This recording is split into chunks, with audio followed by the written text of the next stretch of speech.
he's almost like all of their issues manifested into one person, and then they have to like fight him. Like, the beauty of this film is that it creates the perfect villain. Out of all the narratives a hero of a mainstream movie might have wanted.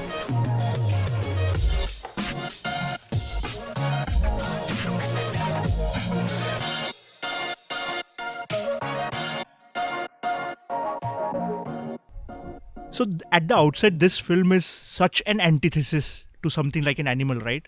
Because it is talking about the same issues. It is talking about man-childs. It is talking about the pain that these people experience. And yet it is not reducing, like it is not reductive of their humanity. Yeah. It is kind of covering everything. Like, it is not one tone in that way. Like, it is about balance. It is about coexistence. And more importantly, what I felt was, like Animal, a film like Animal, which is the principal character which it talks about, the protagonist, it is almost more harmful to, the protagonist, because it's like reductive of his personality, right? Like, it's also framing, Yeah. right? Like how you frame, because I feel like, and it's a very deliberate thing. It's interesting you mentioned Animal, yeah. because there's a scene in Kumbalangi Nights. So they're in the theater, right? And this man, like Bobby, right? Yeah. One of the men, he's sitting next to the girl he's dating, Yeah. baby, and he is like trying to make a move, Yeah. right? And it's a conversation about consent is happening there. Yeah. He's pushing the lines of consent. She clearly says no. And in the theater, while this is happening, Arjun Reddy is playing on screen. Oh, yes. So it's a very deliberate choice. Yeah.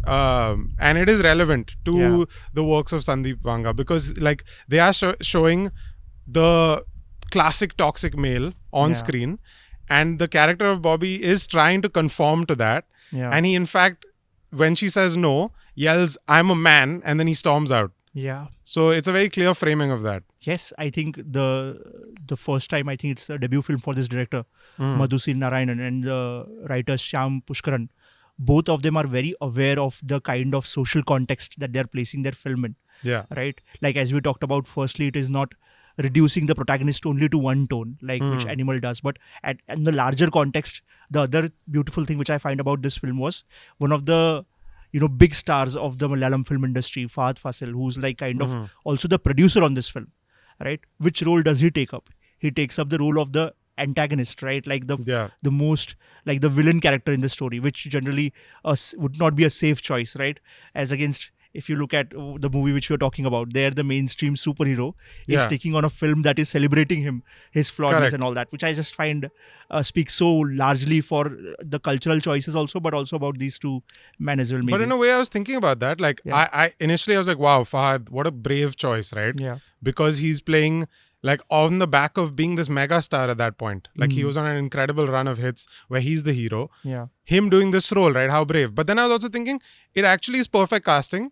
Yeah. It reminded me of the casting of like Shah Rukh Khan and Dil Se a little bit. Yeah. But even better done, I would say. Like the casting of Shah Rukh Khan and Dil Se, where there's a romantic hero who's known for his romance, and then is cast in this political drama where his romance is an active problem. Yeah. Right? So then casting Fahad Fasil, who is the hero, like he is a celebrated hero in Malayalam cinema, and to cast him as the villain when you put an actual on-screen hero into this framework of this very grounded film, it actually fits really well. Yeah.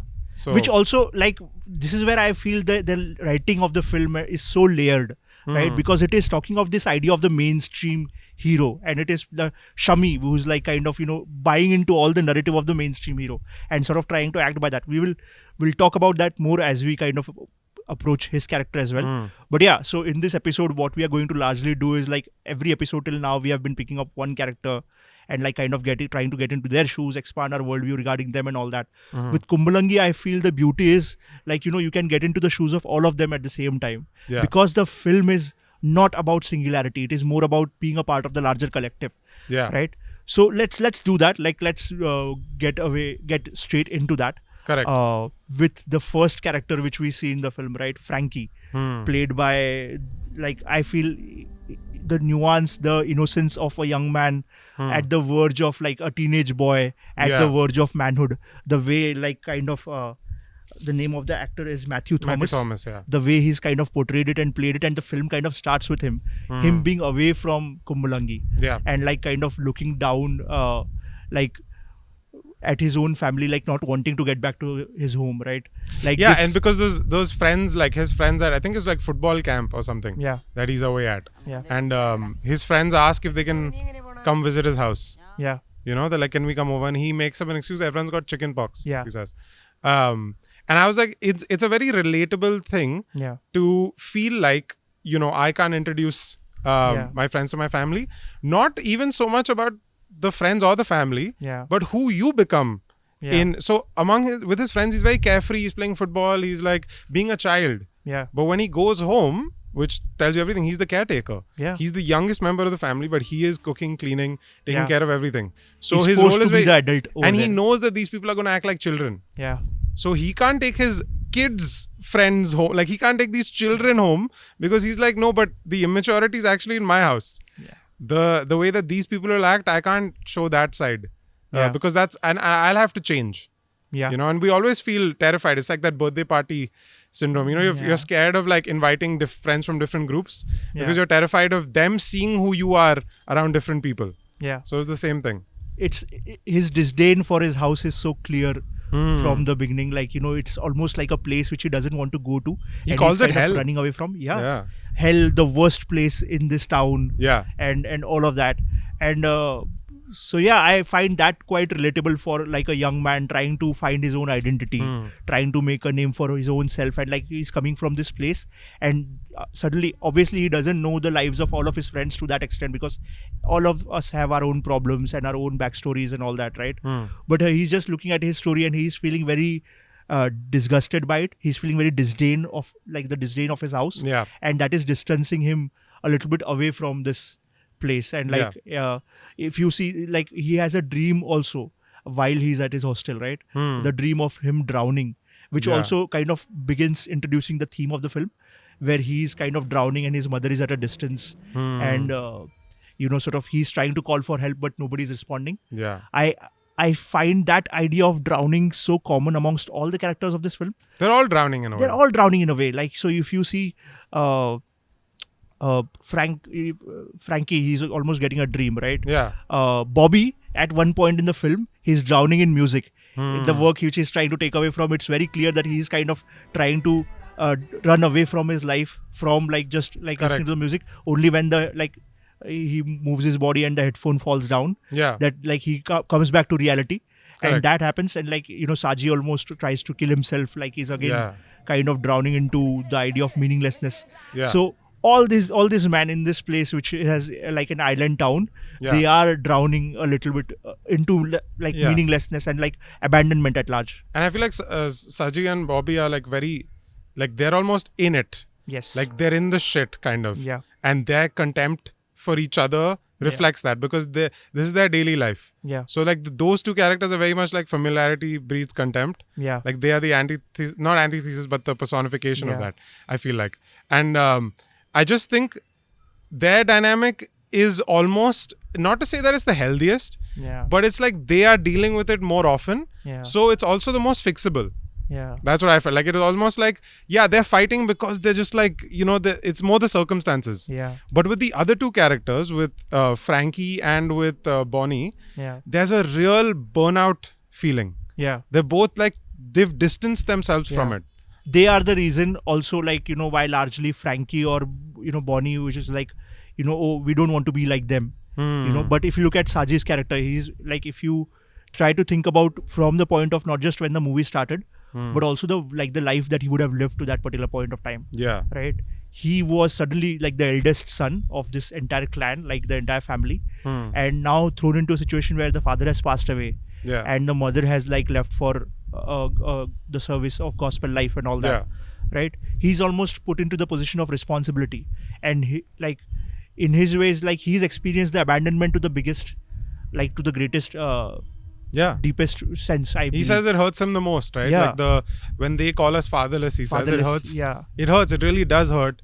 And you can see like in his tears, because when he cries, when he acknowledges the pain of that, it's full, like a full breakdown. Yes, because in the opening scene of the film itself, like when the kids gather around at the death anniversary of their father, Napoleon, you know, Sajji's thing is when he learns, oh, today is father's death anniversary, Remembrance Day, he goes to pray in front of his father's photo, right? Yeah. And the other two brothers, or like rather Bobby says what farce this is, and he doesn't know the meaning of the word. And like then Frankie breaks it down to him that this is a show. Throughout the film, you see the sincerity of Sajji is questioned all through and through, and that is where he feels the most hurt. Oh, you think I don't have respect for my father? Oh, you think my prayer is not genuine? It's not even just sincerity. It's also like his position as the eldest brother. Yeah. Like are you really the oldest brother? Yeah. Because you're not doing any of those responsibilities. Yeah. Right? So Frankie's looking at him like, I'm taking care of the house. Yeah. So what are you doing? Yeah. Right? Bobby's like, why is the responsibility of like earning on me? Yeah. What are you doing? You know? You are just feeding off that Tamil guy. Like, you're just... So there's a lot of... in a lot of ways, Sajji is being attacked. Obviously, he's not doing anything as well. Like, he's drowning into meaninglessness, as we talk about. He has set up a shop. All he's doing is buying lottery. Yeah. Right? There's a beautiful moment in the film where when Sajji is talking to the Murugan, right? He's talking about the time in life when they won the lottery. Yeah. And I feel that is very thematic to the movie, because he's talking of the time was he took them to a place where these boys had never seen sun rise from the sea. Right? They had always seen sunset from the sea because of the side of the island that they are on, right? Like the side of the border that they're on. I feel that's so thematic to the movie, because this is about the men who have not experienced the other side of the perspective at all. They've always seen sunset in a particular direction and, never rise from the sea and all of that. Like, it almost reminds me of Joyland, if you have seen it, where there is, in Joyland, there is constantly a point where there is a line where he says, you should go and see the ocean some point of time, because you will realize, like, the man is so small and the ocean is so large, right? It will do something to it, will shift something within you. And then Sajji is talking about that moment where, the boys saw the sun rise from the ocean for the first time, and the smile on Bonnie's face, he remembers. He says, that Bonnie hit me today. And that is the point. That's interesting. The Bonnie dynamic with Sajji, even though it's mostly off screen, like we're just told about it more than we see it. But they did say that because, obviously Sajji is his father and Bonnie's mother got married. Yes. So that's how this family came together. And the other two kids came after that, right? Yes. So Bonnie and Sajji on the first day, he says, they bonded, they got along right away. Yeah. Which shows their bond, because, it's easy to hate the new person coming in. Yeah. But Sajji never did that. So that's why it's so painful to him that him and Bonnie are not close anymore. Yeah. Because he felt that love for him like he was a real brother.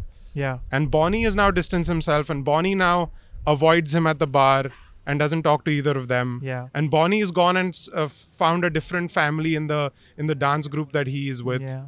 He's gone to all these. He is doing everything to distance himself from the family. Yeah. And even though we don't learn a lot about Bonnie, I feel like we're not told, we're not shown much of what he feels about everything. We're shown from his actions, the distance, the turning around of the boat at the starting scene where he sees them fighting and he just turns around. He's like, you know what? I was going to come. This is every day. I'm just not going to deal with it. And the abandonment so Bonnie is now connected to Frankie. Yeah. Because they both feel the same kind of disgust, right? Towards the family. And the only person that he shows up for is Frankie. Yeah. Bonnie. So that's their relationship. Yeah. In fact, if you look at all the four men, you see an interesting response towards the abandonment that they have been experiencing. Right. Bonnie's response to it is almost of avoiding it.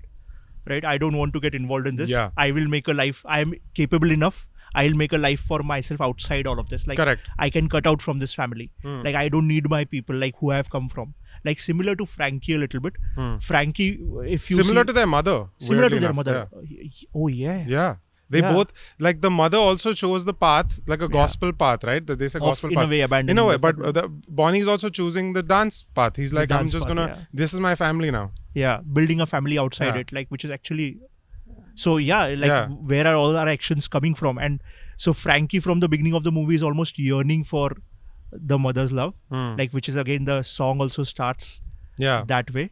The beautiful thing which I find about that song is about, like, a mother talking about, ki, I'm always there around with you, right? This movie mixes the idea of abandonment, of religion, of like motherhood and all that. Yeah. And like, I just love that song. I was like sort of going to say some point down the line, but the idea of faith, that there is always someone out there loving you, like, rather than I think all of us look at faith in different ways, but this movie, in that particular song, the way it kind of touches you, it's a beautiful song. I will encourage people to go look it up, to look at the translation of the song and all that. The way it puts out a mother's lullaby and like what it means to Frankie in that context, who's yearning for that. Like the first image in his house when he comes to and sees of the Virgin Mary holding the kid. When his life, his face brightens up when he sees Sajji bring home, Murugan's wife, and she's carrying a baby. So his face brightens up because he's like, and Frankie's also the one who's always suggesting, let's go and meet, like, adults have done their own thing, now listen to the kid. So Frankie is kind of coming at it like that. Or Bobby and Sajji, both of them are like just dealing with the emptiness of it. And you look at another example of like a dysfunctional family side effect is Bobby's response to sort of fishing. Yeah. It's a natural talent of his. Yes. And it's clearly he's good at it. Yeah. But he is rejecting that and he's almost seeking things elsewhere. Yeah. And he doesn't want to step into the water only. Yeah. Because it's what he associates with family. Often we don't want to follow the thing that our family did because we're like, no, that's not for me. Yeah. Because that he associates that with pain. Yeah. And everything that went wrong. Yeah. So it's a big thing. That's why he's like, oh, I don't believe in. A lot of times we make grand statements where he's like, oh, work and all, it's beneath me. I don't want to do that. Yeah. Even when his friend introduces Baby and his girlfriend to Bobby, he's like, don't say it's work. Like if you want him to show you around, don't say it's work because he'll hate that idea. Yeah. Just say he's helping you out. Too proud to take up small jobs. Yeah. Yeah. So that thing also is there with Bobby because of what's happened with the family. Yes, in fact, like Bobby's character made me think of men in the small towns, right? Like in like urban towns, there are like big companies and like there are big organizations and small, like there's a lot of infrastructure running around, which gives like, sort of white collar jobs as well to like a lot of men and all that, right? In smaller towns, largely that is not the case. That is why they resort to like their primary sources like fishing, like agriculture, primary industries, like, having like mills and all that. So in Bobby's case, what I felt was like fishing came so naturally to him. Like it made me look at work as the idea of your natural expression, right? Obviously we do it for like, because there is a business sense out of it. Like you you make a salary out of it, you make a living, you run your life and all that. But also in the most like sort of an idealistic state, like right in the places where work comes from to all of us, and what work should we take up, or this idea of like having a career and all that. Like for Bobby, fishing is the natural choice because like look how expressive he is. Like look at his knowledge of fishes. Yeah. Right. Like his life philosophies are attached to fishes, and like when he talks about and all that, and when like, he talks about the fish that hates that where the mating of that fish ends up killing that fish. Yeah, morel fish. Not the mating per se, but the small fishes which revolve around it. Correct. He's talking about his father. Yeah. Right. He's talking about our dad died, I think, because of all of that. Yeah. It's like how when you watch a lot of movies, you relate everything to movies. Yeah. So that's his language is fish. His frame of reference is that. Like he's talking about the morel fish, which is very difficult to spot. But because there are a bunch of orange fishes, small orange fishes moving around it, that morel fish kind of gets caught up and like killed and all that. Like when he's talking to, I think, Baby Annabelle, like who's beautifully played the character, he's talking about that story, and he says our father probably died because of that. And funnily, it made me think of the quote from Ted Lasso, which is again talking about the idea of collective, right? Like this fishes and like all interdepend on each other. Yeah. And like, how we are, one of the lines which we have been talking in our podcast is how human beings do not exist in isolation. They're also part of the systems that they inhabit. Yeah. But I was just thinking of that idea in the context of this film, but it is not just the systems, but it is also each other, right? How much of like our lives are functions of each other? Like how much do we exist in relation to each other? How, we are with our friends, or how we are with our family, or how we are with our partners and all of that. That also largely makes us, and how we behave, that also shapes our actions in those environments. Yeah. And when I was thinking of that like example which Bobby quotes, I thought of the Ted Lasso Coach Beard says, right? Like he says, for a long time we believed that trees compete for sunlight, but like, he mentions the scientist's name, and we will put it down in the description and also on the screen. He talks about that the work of this particular scientist proved that, trees don't compete with each other. In fact, they work towards sharing the resources, sharing the sunlight. Yeah. Forest is largely a socialist community in the way it functions of each other and all that. And then I thought of the idea of Kumbalangi also as the part of a larger collective, where all these men are kind of coexisting together. And that is what goes on to say the larger point of the film. Which is why it felt wrong to talk about them separately, right? Because they're so interdependent. Yes. It felt like they kind of inform each other. Yes. So then to talk about one would be to talk about the other. Yes. And these men kind of largely bring out the idea of plurality, right? For all the ideas to kind of coexist. And we will talk about the introduction of how women also come into the lives of these men. Yeah. But before that, while we talk of plurality and all that, the antithesis to plurality is the one great idea, one pure breed, one singularity. Yeah. The complete man, Shammy. And Shammy, hero, Shammy, what an actor, I actually had a very interesting idea about Shammy because we were talking about all these men and all their insecurities. And if you think about it, Shami's the perfect villain for them. Yeah.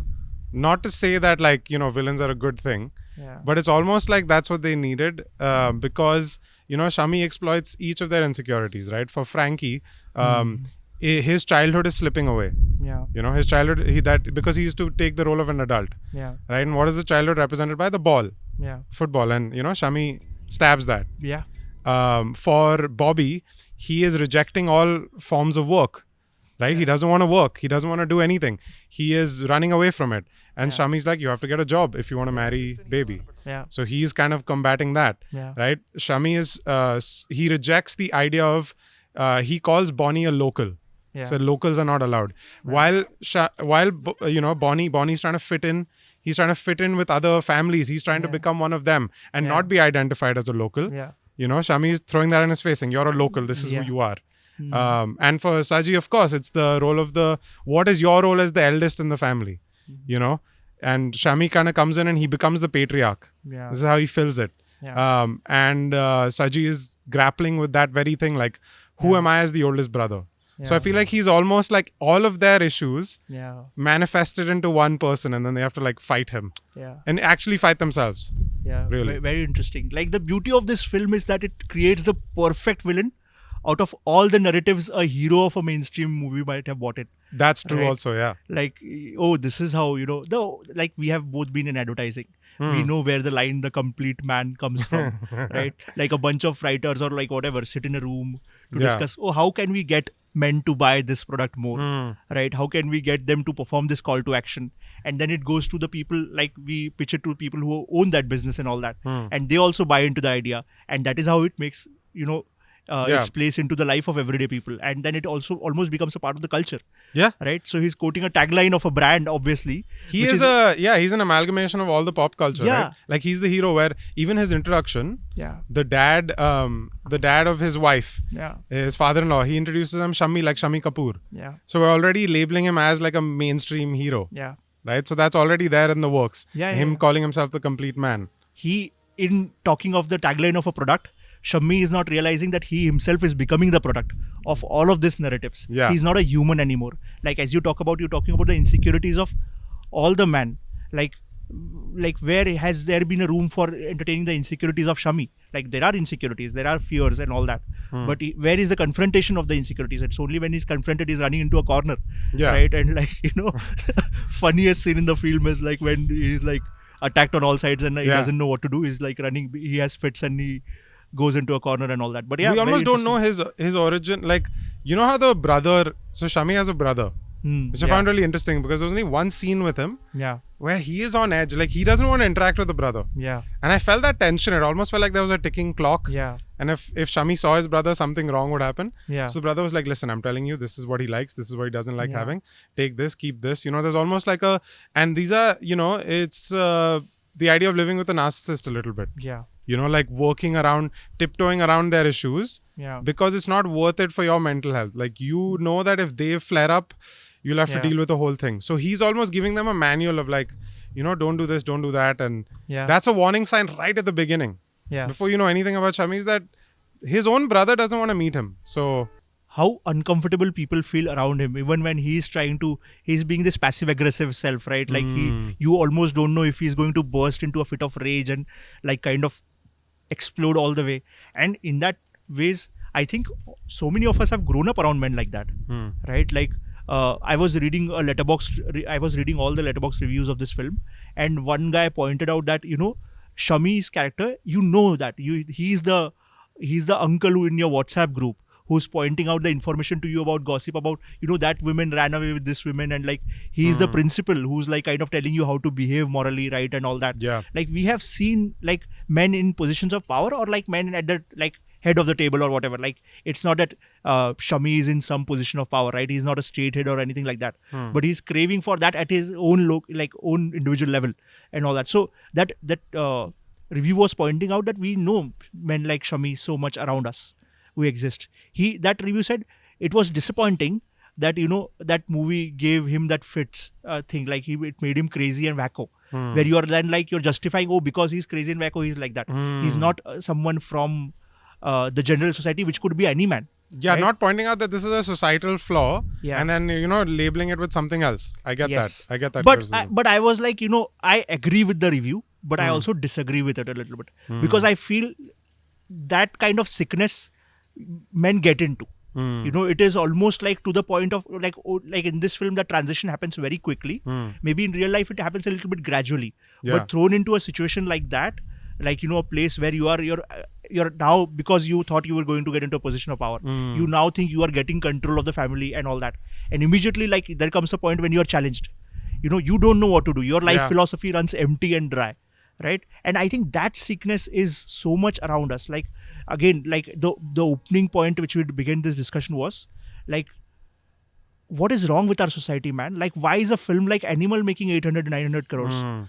Yeah, it's very easy to say, oh yeah, it is a mass entertainer and people are loving it and that's why people are turning up to it. But why is Kumbalangi Nights not making 500 crores, 600 crores and just competing and doing it as much? Why as a society, we are not celebrating this film also just as much, right? There is something, for the lack of a better word, deeply sickening about our society right now. But I think it's also like people are willing to meet you as much as they've met themselves. Yes. And that's true for films also. Like people are willing to accept a film as much as they've accepted their own flaws. Yes. And so like the kind of films we are championing says a lot about us. Like, yes, at the end of the day, it's just a film, right? Like, but then everything is just that. It's just a life. It's just a, creative choice which you're making and all that. This is what, so I don't like this theory of like, it's just a film. Yeah. Because it drives me a little nuts. Like watching, for me, it was such a big seminal moment watching Rang De Basanti, for example. Yeah. Like, I don't think I would be politically inclined at all in any way if I hadn't seen that film and realized, oh, there are repercussions to how you act, right? If I hadn't watched Black, for example, I wouldn't have understood the struggles of that kind of a life, right? Films inform you about lives that you've not stepped into. That's why we do this as well, right? It's like a chance to, like, why would we know anything about Kumbalangi otherwise? Yeah. We wouldn't have done that. We wouldn't have taken that step. You get to learn about different cultures, about different people, about their mindset. So saying it's just a film, when a film is a reflection of the society we're in, when it's just, how do you write a film, right? Yeah. You see things around you, right? You're politically inclined, you're socially inclined in a certain way, and you write a film and all of that is reflected on screen. Yeah. So then to say that, oh, it's just a film, no, but everything is informed this. Yes. So yeah. Yes. Which I find like the beauty of this film, and like it makes me almost like it's a cyclic thing. Films shape culture and culture shapes films. Like we are always a part of it. But at this point of time, when I was just looking at the antithesis, we were talking about the opening point, and it just I'm sure like a lot of people are aware about this point and we talk about it. Yeah. But it is something which we should deeply look at. Like, why is this happening? Like why is a film like so many of us, like there must be something deeply rotten within us, and which the Shammy's character represents that. Yeah. And this is why I find Kumbalangi Nights such a wholesome film, right? I feel not to, like, at the cost of oversimplification, not to be reductive, but I feel there are three kinds of films, right? One film is which will fetishize your pain. Right, it will just say, hey, look how wrong, like the world has done you very wrong, like oh, like your violence and anger is justified, do it, like it will kind of almost try to draw from your pain and like just do that. And we know the kinds of film that make up and all that. Then I think on that rung a little bit higher comes the second kind of film, which will hold your pain, like which will make you feel seen, right? And I think those films are almost just as important, because they will like diagnose your wound. They will like kind of uncover your wound and like make you feel seen. And I think a lot of people, when those kind of films come across, they resonate with that, and it has its own place. But then there is, I think, at the top of that ladder is a film like Kumbalangi Nights, which not only makes you feel seen, but it also heals you. It brings you the full circle. Yeah. In the like Kumbalangi Nights is a film like that in so many ways. Like the whole idea of like so many themes of the film, which we will kind of get into, it heals you in ways. Like it takes all these men who are troubled, who are pained, and it does not fetishize their pain, but it makes them feel seen and like kind of then move forward from that also. Yeah. It shows them the way forward, which we will get into. But then I was like, when I was thinking of the discussion of the three kinds of film, I was thinking, oh yes, there is a fourth kind of there as well, which is not at all in this ladder of three, which is not talking about any of this. It's the empty films. And then like Scorsese is right, those are not films at all, those are just theme parks. And we are making so much of, like Scorsese was talking about in his own context and Marvel cinema and Hollywood's context and all that, but we have been making theme parks for such a long time. So many films which do nothing, they're just empty. And it's just it's almost like there was a marketing you can see the marketing meeting. You know, like the films where you can see like, this demographic we'll get with this scene, this demographic we'll get with this scene, we'll say this to appease these people, you know, and those things, you can tell it's very transparent. But I think there's a case for the films that you said, the third rung. I've always felt when I watched a film that like, that really resonates with me. There's this weird feeling when the credits are rolling and you're sitting there in the theater or whatever in your room, and you just feel like, I think things will be fine, you know. I think it's been a tough day or a tough month or a tough year, and sometimes you're like, man, you know, I'm going through something and it feels very isolating. Especially we're always going through something. Something's happening in your life and you feel very alone in that. And sometimes you watch a film that says, hey, look, man, I know, I see you. Even if it wasn't made for you, sometimes it feels like it was. And that's when I distinguish between like a very good and like a great film. I think the great films make you feel like, it'll be okay. You know, because they made it. See, they figured it out. So I will also, you know.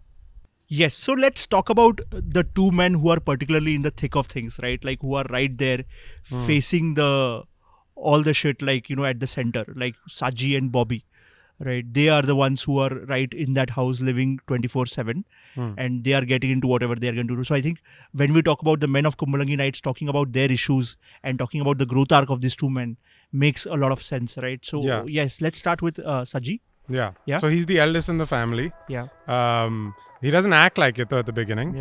And I think that's the whole point, right? Like him and Bobby fighting like kids right at the beginning as the child watches like the disapproving adult. You know, so I think with Sajji is that he is so, they kind of start him at the bottom of the barrel a little bit. Like he gets the most, like this person is very removed, he's deluded, he is not aware of his own reality. His homage, or like when he pays respects to his father, seem almost showy and farcical, and you know, they're like, you're not he doesn't feel like a person that's met himself, you know. Like he's almost like, what do I need to do, what do I need to portray right now? Because he needs to portray the elder brother and the pressure of that. He's so frozen by it, he's constantly like trying to figure out what that means without arriving at the answer. Sobin Shahir, right? Like the name of the actress. My favorite performance of the film. What a performance. Like I think the way he's gotten into, like when you were talking about how he's almost indifferent towards things, like that the brilliant action in the film is like in the opening scene itself, when he's drinking the whiskey. You know, he's swishing the whiskey as if it's like some, you know, mouthwash or something like that. It's just like he's drinking, it's such a part of like maybe of his everyday life. But and even the fights, like the brothers are always like kind of fighting with each other. Like in the opening scene we see that like they're attacking their private parts and they're getting into a brawl, which is comical from the outset, but for the people living it is almost very serious, right? Like Bonnie, who's coming to the house because it's their father's death anniversary, he almost sees it and he's like, I don't want to be a part of it, like I'll just get away from it. Even in the bar that is happening, right? Like when the men, like probably like to the end their day, they are coming to like kind of have a drink and chill and all that. The moment they see each other at a bar, like brothers, part of the same family, and they see each other, and they almost like the first thing is they get into a fight, which is so weird, right? What do you think it is? Do you think that they always fought, or do you think with the father dying and the mother leaving, I wondered what happened with them where they just now resent each other, or did they always have this sort of natural sibling dynamic where siblings fight all the time? Yeah. So this is just a symptom of that. Yeah. You know. So that bar sequence, especially, like how in the bar sequence it is told that it is an everyday fight between these two brothers, like, and it happens every day. Yeah, everyone in the town knows. It's like, why do men in this kind of a dynamic and all that get into a fights? And it reminded me of this passage which I can just read out from this book, and the name of the author of this book, and like the book I will not say out loud for whatever reasons, but I'll read out the passage. And he says, my father's cousins, my uncles, a group of young unemployed men, resorted to alcohol to fill in the emptiness, and it brought out the worst in them. I suppose that was because they could not bear looking at each other or their parents or their family members when in an inebriated state, because it reminded them of the daily disappointments they had to put up with as a result of wasting their lives day after day in the abyss of nothingness. This made them hurl inhuman abuses at each other and get into barbaric physical fights. These moments gripped me with fear of the worst to happen, and to escape, I would hide under the bed, cover my ears, and cry silently. This is almost like Frankie, right? Like, in many ways. This became a major part of our lives then, and it happened so often that it was almost normalized as a part of our routine. So why I was reminded of this is because men, like when I was just thinking of Sajji and Bobby, every day coming, like ending the day and just drinking to kind of, not be reminded of their own problems because of the alcohol. But again, then when they are drunk and when they are looking at each other, they are becoming a reminder to each other. Oh, this is our life is shit, and then they don't have language for it. Like they have not recovered from it. And then what they're doing is just beating each other up. And it's normal. It's normal for them. That fighting, because I think that thing that you just read out, the idea of like, unemployed men drinking and hurling abuses at each other. I think like a lot of times because there's such a pressure of what role you need to play as a man. Yeah. And that's what this film is about, right? The role that you have as a man. How do you define it? Yeah. And because you define it a certain way, you're faced with disappointment. Yeah. Or delusion. Yeah. Or whatever Shammy is. Yeah. Like Shammy is the hyper masculine version of that, right? Like he has defined these arbitrary things like this is what a man should be. Yeah. And so that's who he's become. Yeah. Right? And for these two, for Sajji and for Bobby, they have defined that these are the roles and I've failed. Yeah. And that's what Sajji keeps saying, that I saw Bonnie, he smiled because I took them on that trip when I won the lottery. That's who he wanted to be. Yeah. For that one day, that's the reason the lottery is introduced, because it's a very singular experience that's not going to last. Yeah. But he remembers that day. Yeah. And so that almost the happiness leads to more toxic stuff because it is very fleeting. Yeah. It's like, I gave them that happiness for one day and I couldn't do it. Yeah. And so instead of fixing it, you kind of spiral more. Like Sajji is just laying on this sofa at work. Both men are doing nothing actually. Doing nothing. They're doing nothing. Yeah. Because they're terrified. It's a cycle. It's almost like I failed, so I can't do anything now, and I'll continue to fail, and I'll continue to feel bad, and this will just keep happening. Yeah. The transformation in like the life of both men comes when they actually hit rock bottom.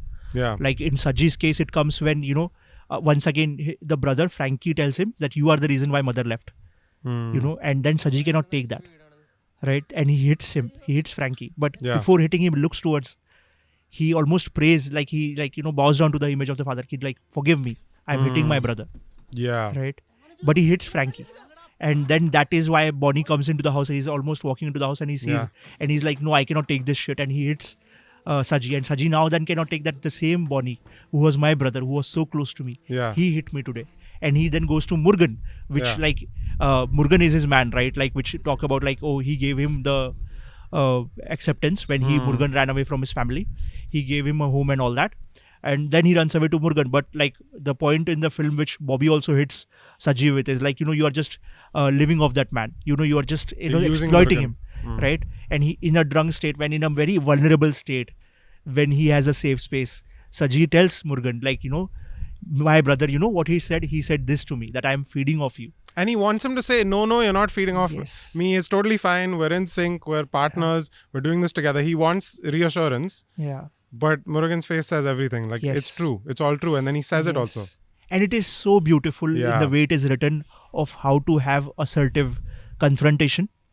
Because, you can look at Murugan, and Murugan is someone who's thinking about that issue from a long time. Yeah. Like, you see in that one of the shots of the film also, like, he does not have money for the lottery ticket. He takes Murugan's money, which maybe his hard-earned money for the day. Correct. And he gives it to the lottery man. Like, so, you can see that Murugan is wanting to say it to him from a long time, but he doesn't.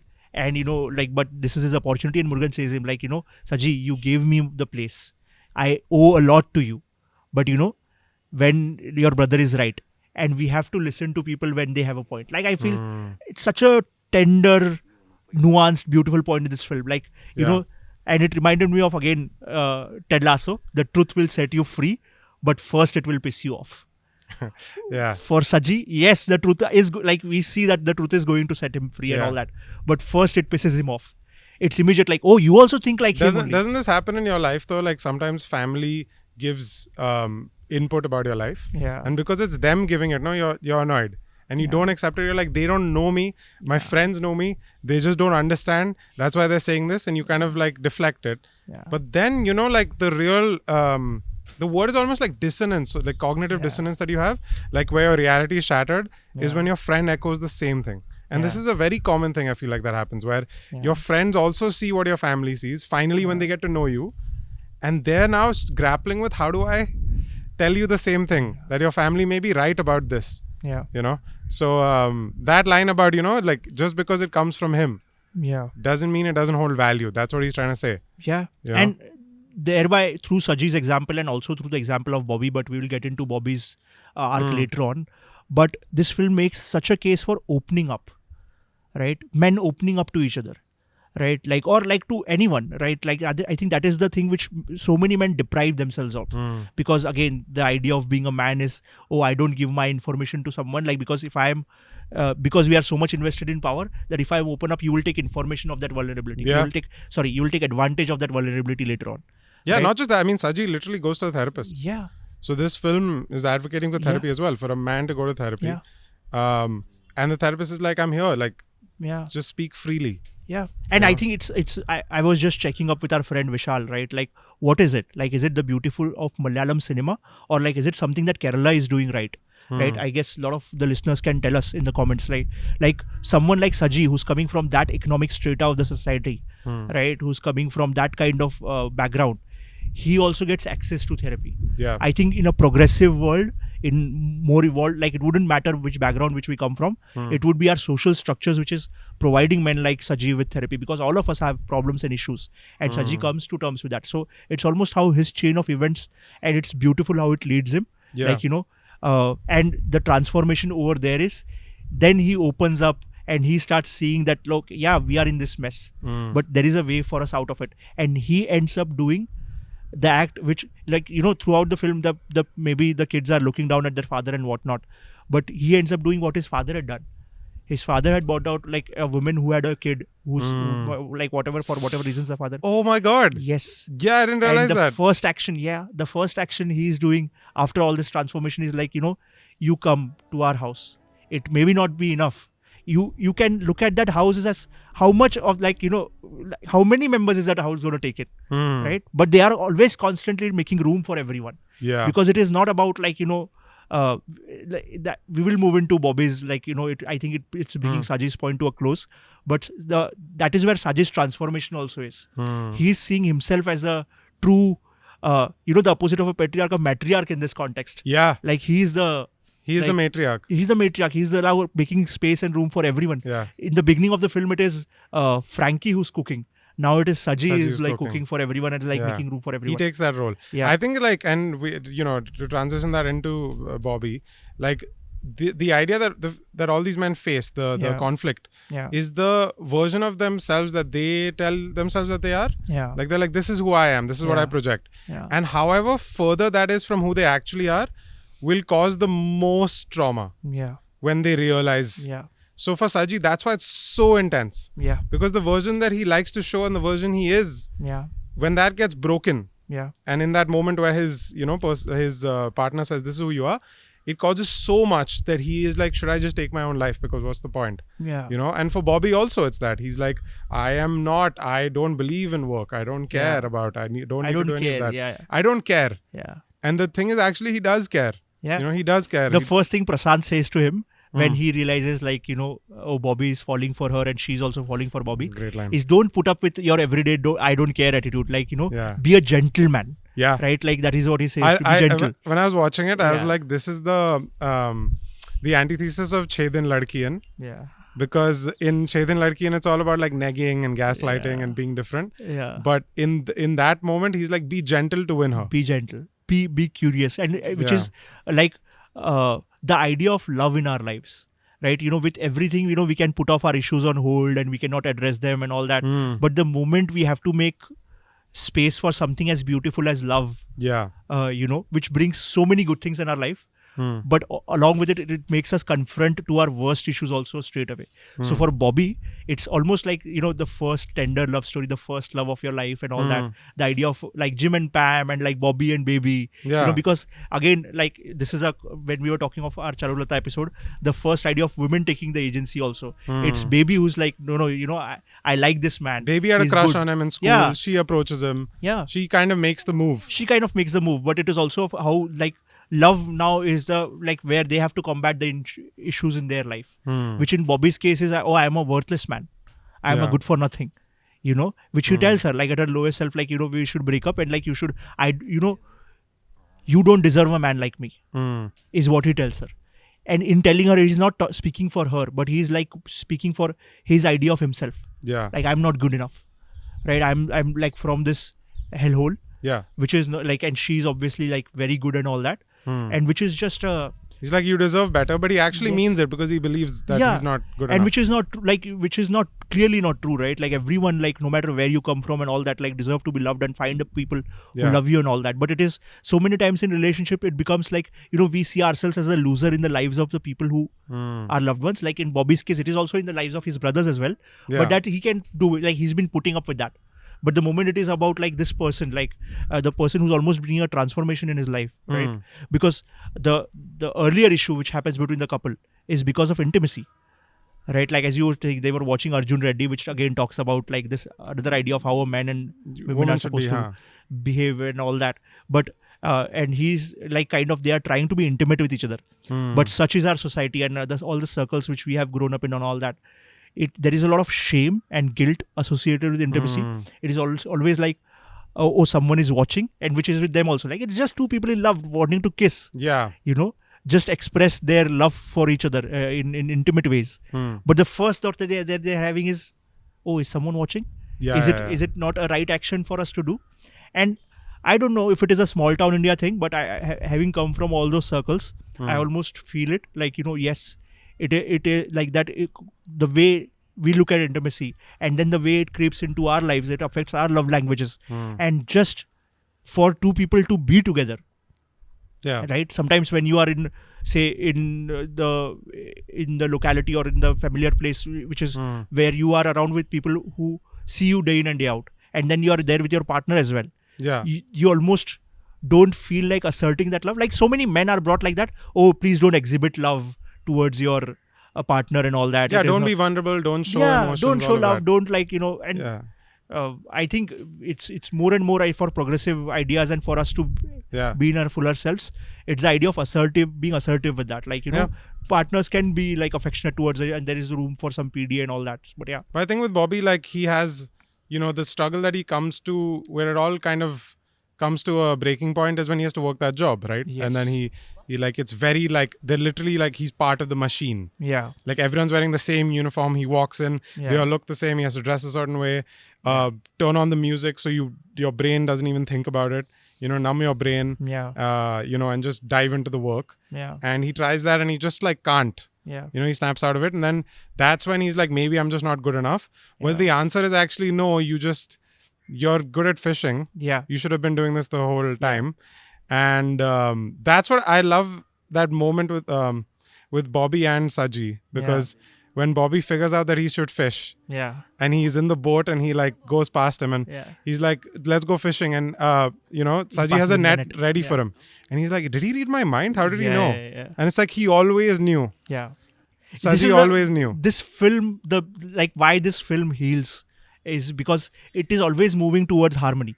It is starting from the rock bottom in many ways, or like it is coming towards the rock bottom. It's starting from a mess, going to the rock bottom. But from there on, action is moving towards harmony. Because as we were talking about, like none of these issues exist in isolation. The issue of how Bobby sees himself versus the issue of intimacy versus his job versus, the state of the family versus their house. All of these are so interconnected.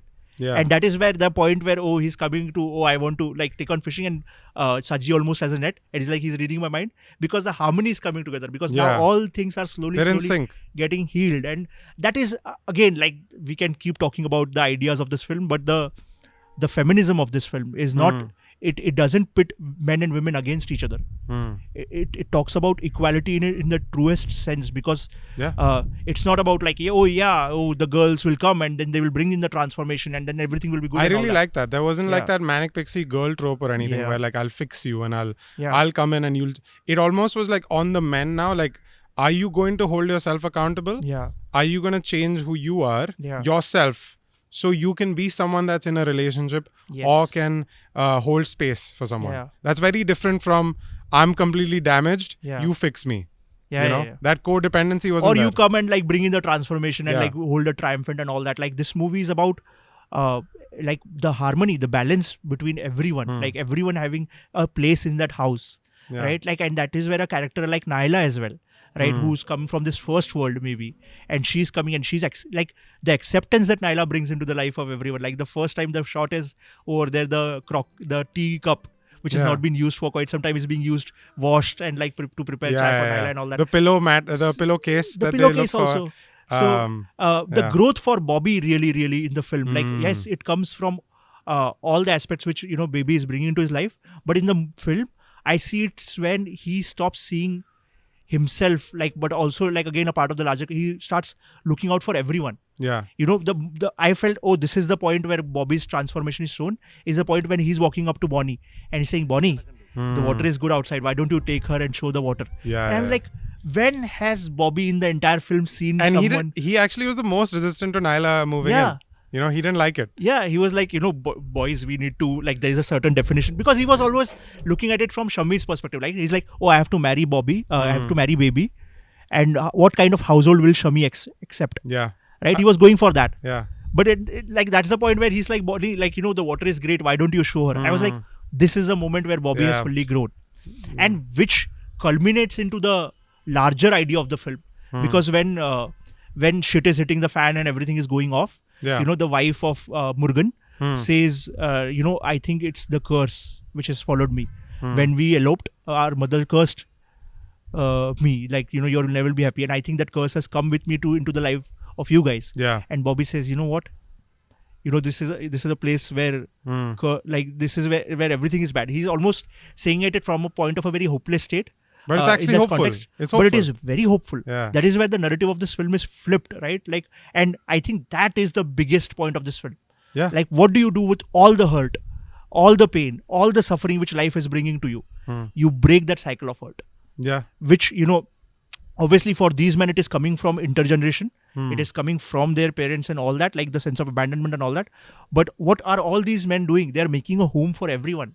Yeah. Their home is now a place for coexistence for everyone to just be. Correct. And the second home kind of exists as the opposite of that, right? Yeah. Which I found very interesting. Like, both homes are, to quote the film itself, fatherless homes, right? Yeah. But so like both of them don't have the fathers passed away. Yeah. And so there's a void. Yeah. It's almost, and can be seen as a void of power. Yeah. Right? If you look at it from a conventional standpoint. And both homes choose very different ways to fill in that power. So with Shammy's home, I mean, it's not his home. That's the whole point. But it's an outsider coming in and looking at it like, the patriarch is gone. Yeah. Let me become the patriarch. Yeah. Let me look after these girls. Am I not just like a brother to you? He uses a familial terms and familial like guilt tripping, saying like, I'm your brother. Why wouldn't you come to me? Yeah. You know, I'm your brother. I'm the head of this family. It'll look bad on me if I let that local stay in the house. Yeah. You know, so he is infiltrated using very conventional family terms. Yeah. Meanwhile, the other family that's completely broken, the other house that doesn't even have proper doors, they don't have a toilet, you know, which they build, that they decide to fill it whatever works for that home. Yeah. You know, they don't give it any convention. Yeah. They don't give it any kind of like, okay, this is the mold. Yeah. It is made by the people in it. It is made by the people in it. Yeah. Like, the house turns into a home by the people in it, and that is the journey of this film. Yeah. But a small footnote before we get into that, like the idea of two homes. One of the best lines in this film is by a tertiary character, Simi, right? When Shammy says to her, like, hey, Simi, I'm also like her brother. I can, like, you know, why are you telling me? I can be rude to her, right? I can be whatever. And she's like, no matter what kind of brother you are, you cannot be rude to her. Yeah. And the way Simi is almost always at the brunt of Shammy. Like, she's always the subdued character. But this is where she's taking her stance, and I felt like one of the best lines in the film. Yeah. But yes, getting into the idea of two houses of the film, yes. One house is almost like the ideal house, which will be accepted by the society in general. And like, it has a proper construction, like, and it also has a guest house where people who want to experience Kerala, like the people who wants to experience Kumbalangi, can use it as a homestay. You know, so people can come as an outsider and make a home out of it. Whereas the other house is the abandoned one. This is a house where, you know, it's almost around a dumpster, but also all the kittens and the puppies, which are abandoned near this house. Yeah. Which is such a metaphor for these, like, but such a parallel with these men as they well. also talk about, there's no road there. There's no pathway to get there. Yeah. You know, this is not a conventional house. But I was thinking, isn't that like the idea of tourism? Like, when you go to like any new city that you've never explored before, there's always the conventional, like, these are the spots you can see. And these are the clean spots. You should go here. This is the best face. A guest is coming to the house. See, this is... Look, we have the Taj Mahal. It's awesome, isn't it? Don't look anywhere else. But to truly experience a city, you almost have to, like, see the other sides of it. So I feel like that's the voyeurism of tourism, like, tourists, right? Like, they want to almost, like, look at it like the Bobby is brought in from the outer world into the hotel to show what a fisherman is like. Nobody would go to actual fishermen and, like, experience it. They make him do it again to, like, it's for their benefit. A perfect picture and all that. Like, it's almost not a natural lake, natural pond and all that. It's almost artificially built. But that's got to do with being a tourist and not a traveler. But another key thing that I want to talk about when it comes to, like, two homes and, you know, not conforming to, like, the regular ideas that this film does, is the mother.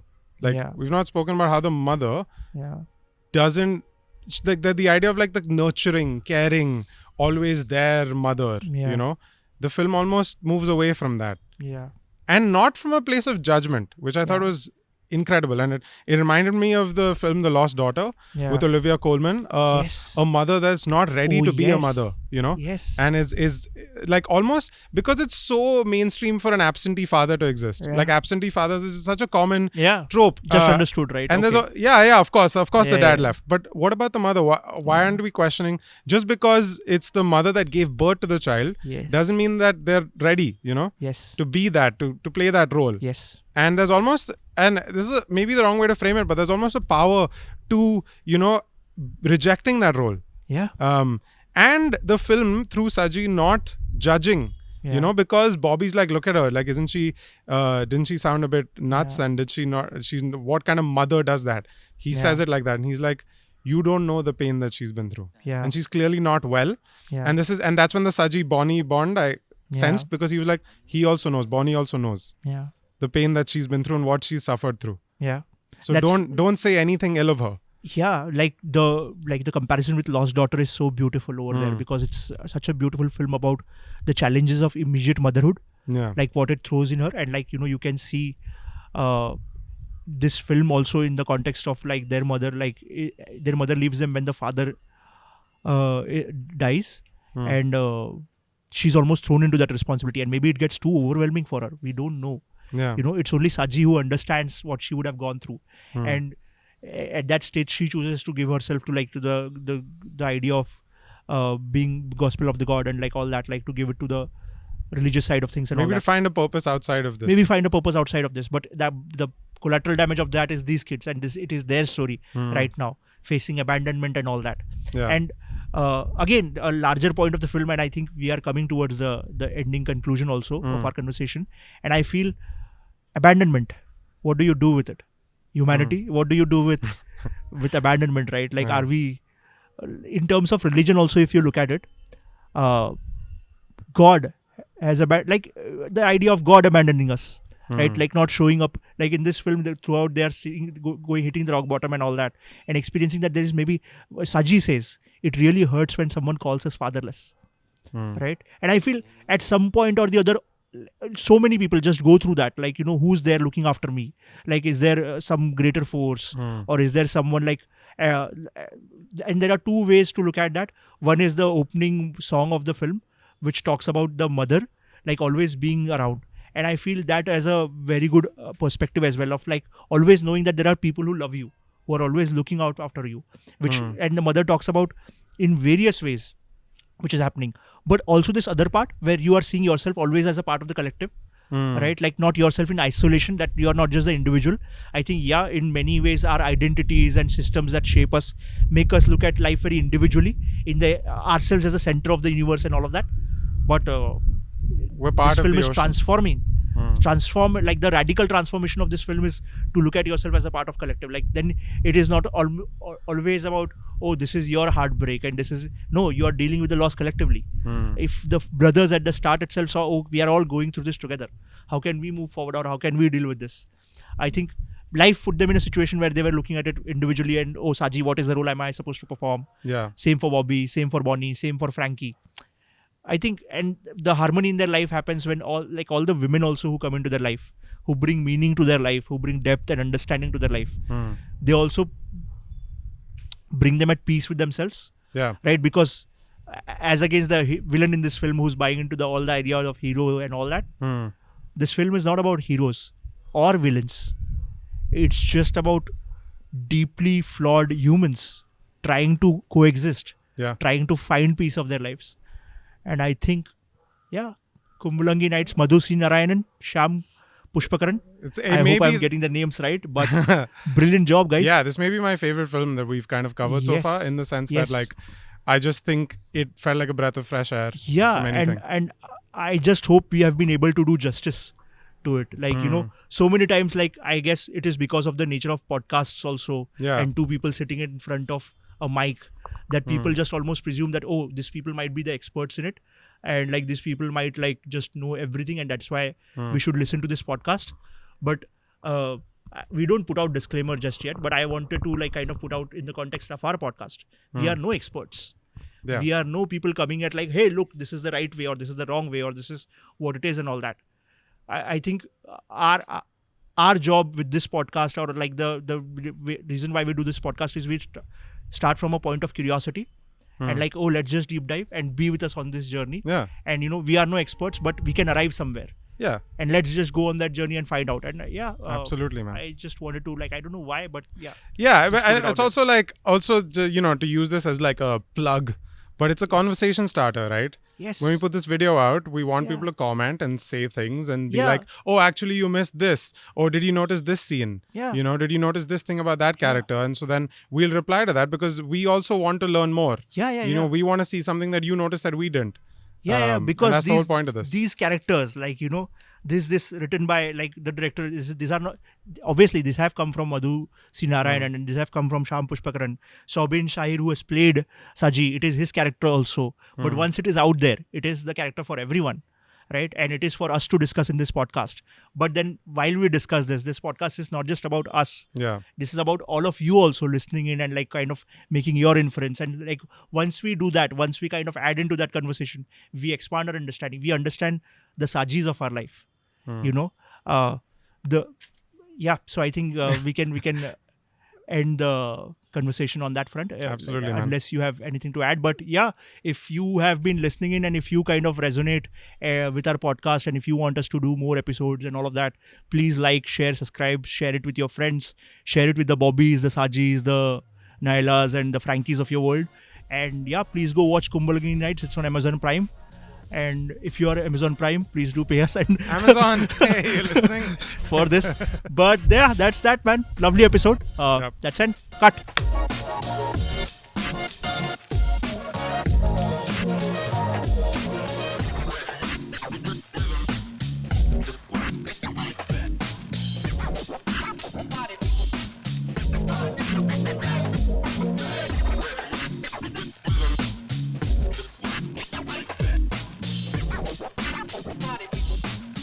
Bye.